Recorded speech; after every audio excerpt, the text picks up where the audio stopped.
నా పేరు శివ అండి. నేను వైజాగ్ నుండి వచ్చాను.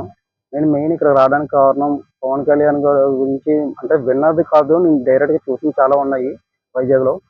అంటే వైఎస్ఆర్ హయాంలోనే ఏంటంటే రోడ్లన్నీ ఎక్కడ పడితే అక్కడే గుంతలు ఉండడం వల్ల నాకు చాలా సివియర్‌గా నేను కూడా బ్యాక్ పెయిన్‌తో సఫర్ అయ్యాను.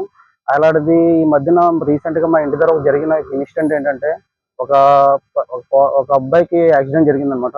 వాళ్ళ ఫాదర్ రోజు వీల్ చైర్‌లోని గతుకుల రోడ్‌లోని తీసుకెళ్తుంటే వాళ్ళని బాధ కనబడేది. ప్లస్ నేను కూడా వాళ్ళకి చెప్పాను చాలా సార్లు హెల్ప్ చేయాలని అడిగాను. కానీ వాళ్ళేమి "పర్లేదమ్మా మేము మేనేజ్ చేసుకుంటాం" అని అన్నారు. అలాంటిది ఇప్పుడు పవన్ కళ్యాణ్ ప్రభుత్వం రాగానే అన్ని మా వీధిలో అన్ని రోడ్లు మంచిగా పడ్డాయి.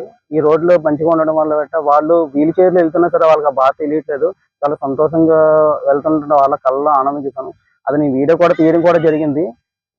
నెక్స్ట్ అంటే గవర్నమెంట్ ఇతని హయాంలో వచ్చిన తర్వాత ఎక్కడ కూడా చాలా దగ్గర గవర్నమెంట్ ఆఫీస్‌లో కూడాను ఈ లంచాలు తీసుకునేవాళ్ళని కూడా తగ్గింది. ఎందుకంటే అందరూ కూడా భయపడుతున్నారు. ఇప్పుడు పవన్ కళ్యాణ్ గారి హయాంలోని ఏం తప్పు చేసినా సరే ఇలాగా పబ్లిక్ ముందు అందరి ముందు ఉండవలసి వస్తుందనే పరిస్థితి ఉందని అందరూ భయపడవలసి వస్తుంది. కానీ అన్ని పనులు కూడా సక్రమంగా అవుతున్నాయి. ఇతను పాలన మేము ఎంచుకున్నందుకు చాలా హ్యాపీగా ఉన్నాము. ఇతను ఎలాగైనా తప్పనిసరిగా ఈ ప్రభుత్వం రావాలని చెప్పి మా నాన్నమ్మ గారు వీళ్ళందరూ హాస్పిటల్‌లో ఉన్నా సరే వాళ్ళని తీసుకెళ్ళి ఓట్లు కూడా వేయించుకోవాల్సి వచ్చింది. ఎలాగైనా 100% గెలవాలని దీని కాన్సెప్ట్‌తో.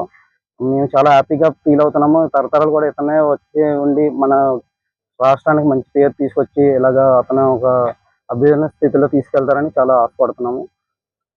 Thank you. జై జనసేన.